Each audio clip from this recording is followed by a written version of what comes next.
Bhardwaj from Social on Social. And today I have Priya with me, who's an image consultant, who's a soft skill developer.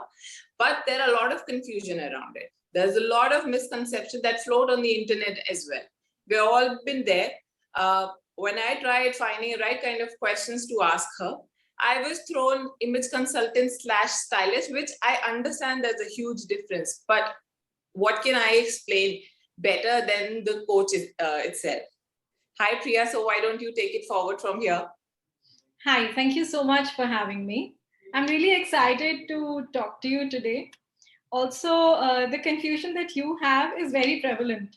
I am asked these questions a couple of times. Most of my clients first come and ask me, "No, are you going to style me? Are you going to dress me up better? Or what is it going to be like?" So I'm happy to answer all of that. We can get into the questions. So first, why don't you explain this? What's the difference here? And when we are choosing, when we are looking for a professional help, how should I segregate all these questions? What should be my approach? Okay. So image is basically the kind of perception one has on people. So when you walk into a room, what is the kind of image you're giving? What is the kind of perception you're setting for people? Right. Even if you go for an interview, there is a certain image that you carry. You're in formal clothes, you talk in a formal language. There's a reason you do that, because you want to show that you have a professional, uh, you want to set that professional perspective in front of people. When you go to a cafe, you're dressed differently, you talk in a casual language. There is a reason for that. So all of that is image. And image is not just how you look like. It's not just about styling, it is not just about your clothes. Image is your appearance, your behavior, your communication skills. So that's A, B, C. And also how you look on social media. Are you somebody Yes.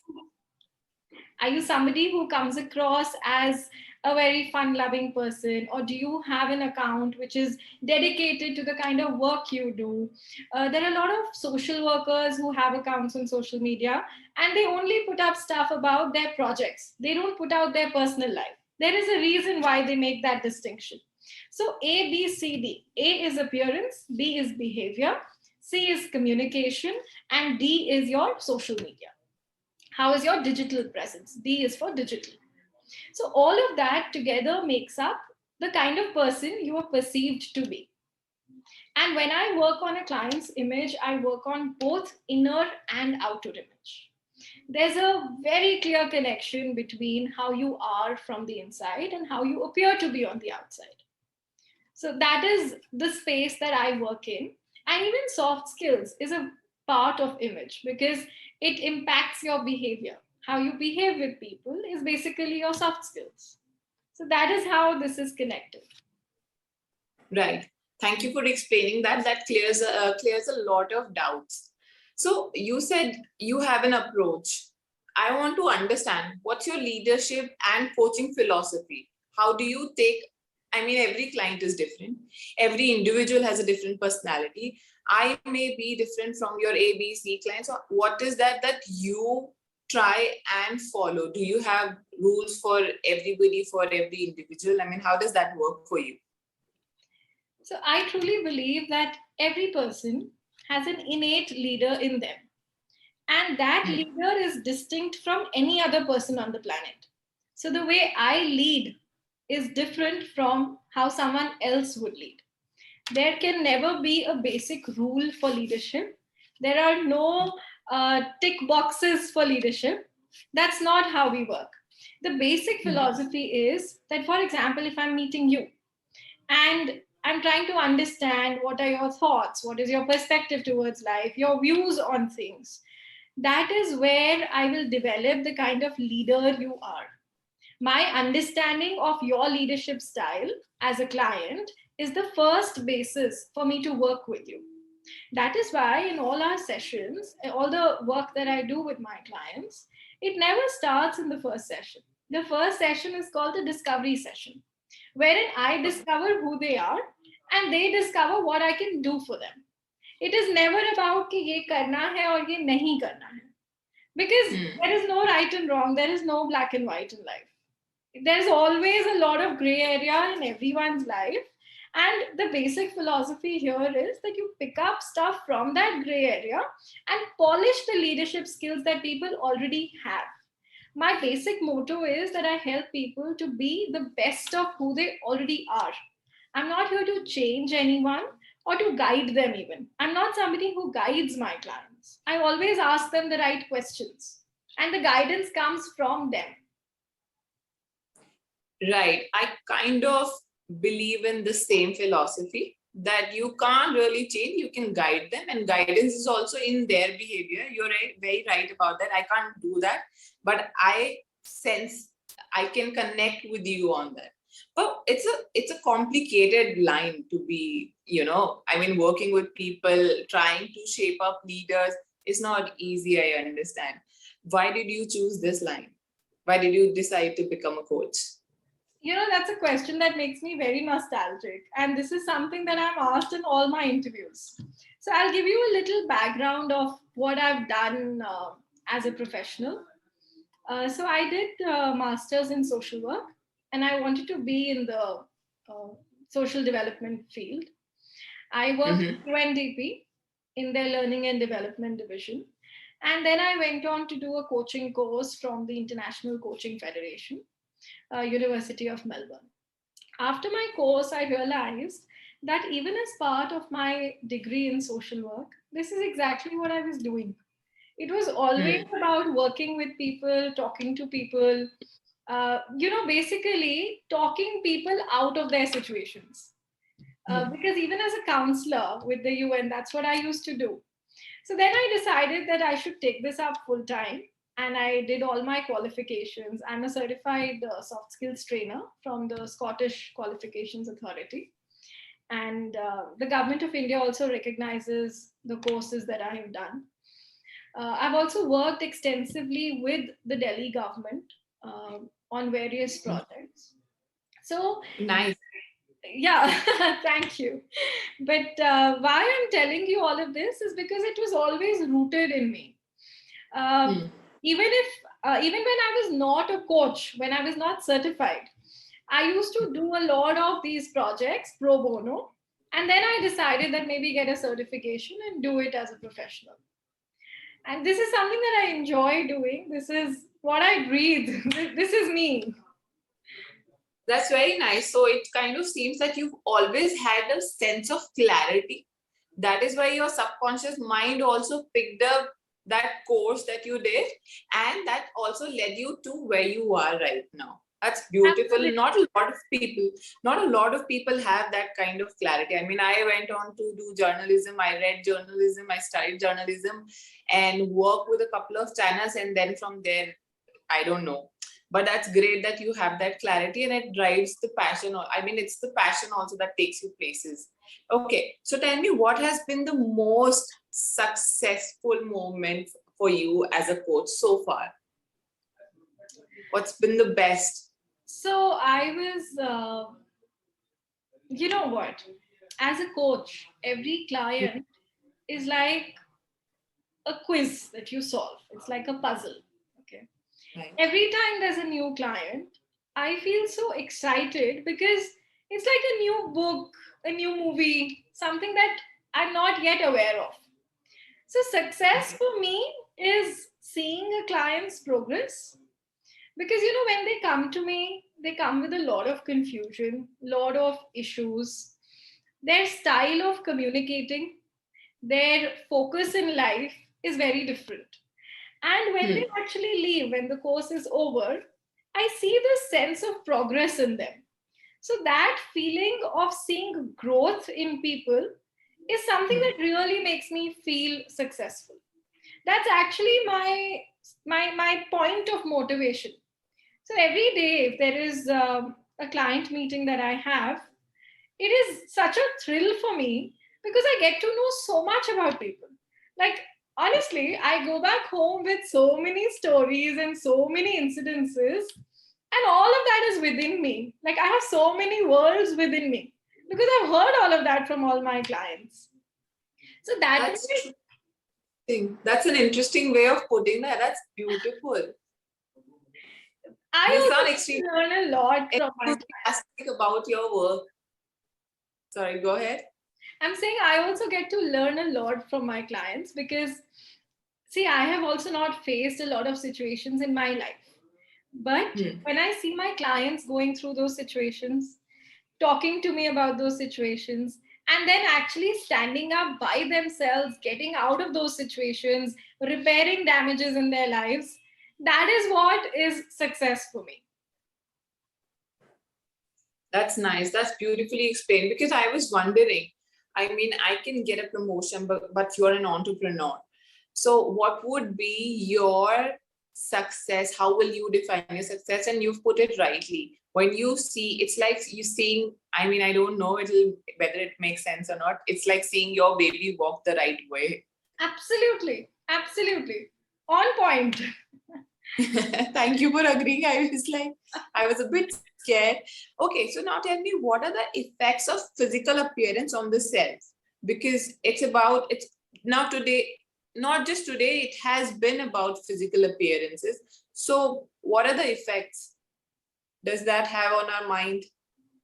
I also do pageant coaching. Okay. So, as a pageant coach, um, often people come and talk to us and they say that, I'm short, I'm not that fair, I don't Hmm. have a perfect figure. So, do you think I'll be able to even get through this? I feel a little lack of confidence in me because of these attributes. And that hampers their personality. However, Hmm. I'd like to tell you that I have seen so many winners who look very mediocre, who do not have the perfect figure and who do not have the perfect face features, but they nail it. Hmm. And that is Hmm. because your inner image is any day far more Hmm. stronger than what you look like on the outside. There is no doubt that a neat, clean, professional image gives you a Hmm. plus. It adds to your personality. No doubt there. But if your inner image is not sorted, no matter how much work I do on your looks, I'll not be able to help you. So, Hmm. personality develops from what you are on the inside. Your confidence has nothing to do with how fair you are, how tall you are, or whatever your physical attributes are. So, going back to what you've asked me, if I had to put it in one line, work on your inner image first, and then Okay. your appearance, your looks, your sense of styling, or the kind of image you're reflecting from the outside will definitely see an improvement, a natural improvement. So even if a client comes to us, the course of action is inner work. We sort out um, mindset issues first, and then we move on to what looks are on the outside. Hmm. That is how it works. If we go the other way around, if we work on the styling and the looks first, the personality will not see a major difference. Hmm. And I think that's the major difference between a stylist for people to understand better and what you as a professional do. That's what you bring on the table. I think a stylist job is way more different than what you would help. It's the personality development here. Absolutely, Right? absolutely. So, how can attitude, you've already kind of answered this question, how can attitude impact the appearance? I mean, attitude, I understand you said that inner has to change. So, what are those habits maybe that one has to bring in? A lot of times, if you look at medical research, it Hmm. says that people who are adamant, stubborn, dominating, or arrogant in nature, Hmm. uh, Hmm. people who come across as a bit harsh, these Hmm. people usually, if they end up getting any diseases, the diseases are also as stubborn. They do not respond to drugs, and especially the research that I'm talking about here is by Harvard, and it is on cancer patients, wherein they studied the behavioral patterns of these patients and what kind of pattern does the disease follow. So this is proven, you come across some people and they appear to be very soft. They appear to be very benevolent, very kind, very sweet. A lot of times we tell you how sweet. We say that to people, but we don't say that to everyone. And this attitude, the attitude that you follow every day, your behavioral pattern impacts your body's cells. See, the body is made up of cells, right? The water that you drink, the food that you eat, all of that goes inside and helps the cells build better. So if you're eating your food and you're just scrolling on Instagram that time, and you're mindlessly eating whatever's there in your plate, you're not even interested in the food, you don't have any gratitude for the food, it's not going to help you. No matter the level of nutrition in that food, it's not going to help you. It is only going to help you when you give it the respect that it deserves. And same with your attitude.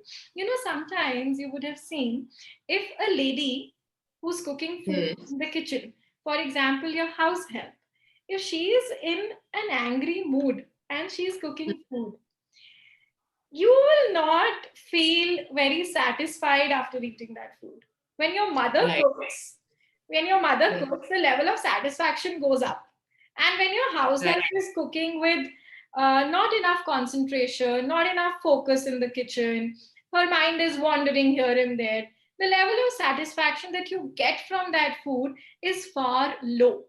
And also the impact on health is respectively that ways. So attitude Right. has a major bearing on what you're going to look like, how healthy or unhealthy you're going to be in life.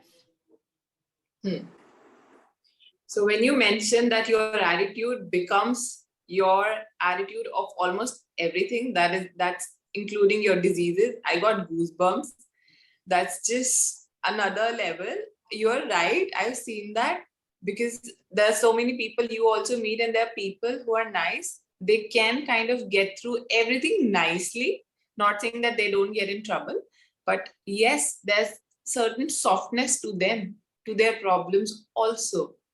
It may or may not work all the time, but you're right about that. That gave me goosebumps. You're right about it. And yes, the mother, tabi maa ke haath ka khana is extremely popular. It's a, what do you call it? It's a cliche, but it became a cliche for a reason. That's very true. Okay, now I have a very complicated question. I wasn't very sure of. So appearance and good looks, are they the same thing or not? So these two words, they're often used interchangeably. But, your looks can be handled by a stylist, but your Right. appearance cannot be handled by a stylist. Why? Because your appearance is basically how you appear to be. And how you appear to be is a lot about how you behave, what are your soft skills like, how you look like is also part of your appearance. So, appearance is an umbrella term which includes Right. looks, but looks is a smaller niche. Did you Okay. understand the difference? A little, yes. I hope I'll be able to use it more mindfully the next time, because now, if you must have noticed that conversations because of social media are also changing. Absolutely. We were too scared of passing comments like "mote," it's not cute anymore, or to slimmer people, calling them names, it's not. So that's what I want to be careful about, that I don't mix the two, and be more mindful that what I say is correct and has good impact also. So I got it. Okay, so how to appear more confident? I'm sure this question comes to you a lot, And I also felt the need as soon as I was like, if I'm doing this, then I might as well take some notes.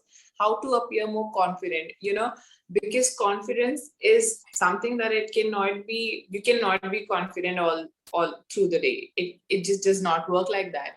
And even in interviews, it happens that no matter how much you're prepared, there'll be a moment where, there'll be a slip moment. So how does this work? And especially when you're networking, you're meeting new people, anything new which is not a part of your routine gives you that feeling. So how does one overcome that? So, every time you feel a lack of confidence, try to go back a bit and do the maths. Lack of confidence comes from feelings of fear, feelings of insecurity. Right. Somebody who feels like I'm going to nail this and I'm through with this, I'm going to win it, is never going to feel underconfident. But somebody who comes with a lot of self-doubt and says, "Yaar, pata nahi hoga bhi ya nahi hoga, main karu ya rehne do, should I just go back? Do I even need to do this?" Those thoughts actually make you feel that there is a lack of confidence in you. Confidence, like I told you, has nothing to do with anything outer in your life. No matter what kind of person is interviewing you, what is the personality of that person. Sometimes people feel intimidated. You don't need to feel. You really don't need to feel intimidated by anything or anyone in life, because you need to believe that your inner being is far more stronger than anything that comes across you. Anything that you're faced with is nothing but an outer situation. It should not have an impact on what you feel inside. And if you want to instantly feel confident, just a very practical tip to give you. If you're walking into an interview room or any important meeting, just try to take a minute before that meeting and assume a power pose. Now, when I say power pose, it means that, maybe if you're just sitting like this with slouching shoulders, open up. The more space that your body takes, the more confident you feel. Open your legs and stand for a bit. Stretch your back. Should I do it for you? Do you want me to show you? Yeah. I'll show you. So, do you see me clearly? Yes. If I'm standing like this, walking, going, okay. Let me just open my shoulders. Let me stretch my back and open you can't see my legs right now. You see it now? Yeah. Let me stand like this. This is a power pose. Instead of standing like this, let me stand like this. Okay. For just about 30 seconds to a minute, if you assume a power pose. A lot of times you will find bosses in meetings, they hold the table like this. Right, yeah. And they put pressure on the table. That is actually when they are feeling that my idea is not being accepted by people around me, and I need to pressurize them to believe in me. That's true. That happens. That's body language. So assume a power pose, and at the same time, remind yourself of a situation where you have won. An interview that you nailed, or any situation which was difficult, but you went through it really well, like a winner. Just remind yourself of that situation. Smile. Even if you don't feel like smiling at that moment, just smile for yourself. A forced smile actually leads to a real smile. Our hormones are such. A forced smile actually leads to a real smile. That is why if you see a movie which is, say, a humorous movie, and you keep laughing for a long time, eventually you start feeling happy after that movie. Have you felt it? So yes. You were probably a little low before you started watching this movie. You chose it because you wanted to feel better. कि चलो थोड़ा हंस लूंगी तो I'll be okay. And after the movie, you end up feeling better. True. because that That is how happens. serotonin is produced in the body. True. So, you know, That's your why you. personality has a lot to do with how you feel, what your thoughts are. When I am assuming a power pose, or when I am thinking of a situation in which I have won, I'm basically trying to remind myself that I have a lot of power and I will nail it. So, that thought that you're giving to yourself helps you feel more confident. So, that is a That's true. very simple, practical tip to instantly feel better and more confident. True. That also reminds me that, all those Bollywood movies, when they used to show the villain, they would always have those grandness, the body language, and all that used to be super, because they wanted to create that impact on us. And in order to do so, they had that largeness to it. You're right. And also, the boss thing is on point, and like how I can imagine so many ex bosses of mine doing that. Okay, so you covered the question again about the attitude. That attitude comes from imagining a happy situation, a confident situation, and then maybe getting into that, overcoming the current nervousness. Maybe, is that right? That's how you get it. Yeah, absolutely.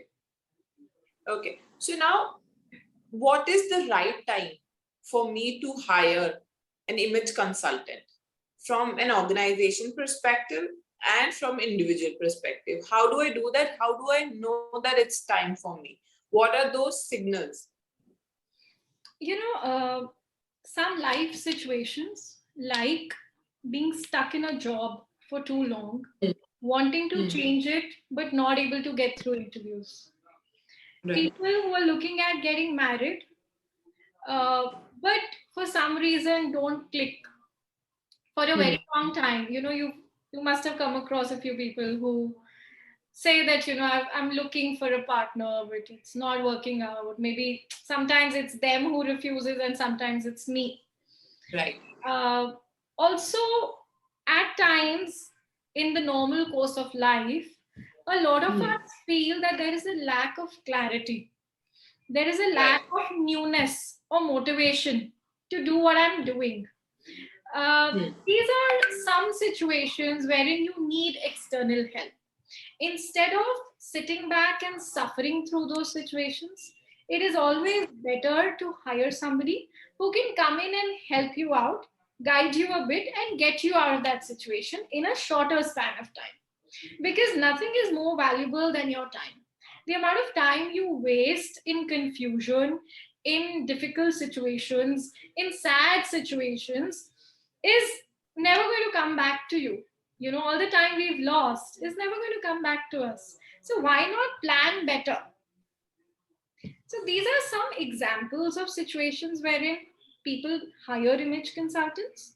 And if you talk about companies, a lot of times there are people who join an organization and they are there for a long time, they get promoted, but they don't have the right skills for leadership. They have technical skills, but their leadership skills are not on point. So that is one place wherein people need consultants to come and help with their leadership styles and with their personality. Also, sometimes companies need to send out people for public appearances, for interviews, for campaigns, several different things. So that is the time when they need someone to work on their appearance, work on their behavior and their communication. So again, that's also a good time to hire a image consultant. Right. Instead of wasting time and sitting and thinking on what to do with it, it's best to invest rather to waste. Absolutely. And what better way to do that? Yeah. Thank you so much. This brings us to the end of the session. Thank you so much for your valuable time and all the tips that you've given. People can get in touch with you. I'll share your details and anything else that you would want to say. I would just want to say that, you know, you're already who you want to be. You just need to polish that part. If you need help polishing it, you'll always find the right people.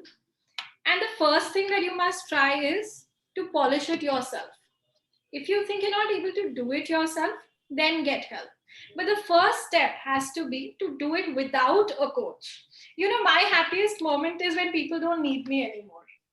That's the best part, that they needed me first and now they don't need me.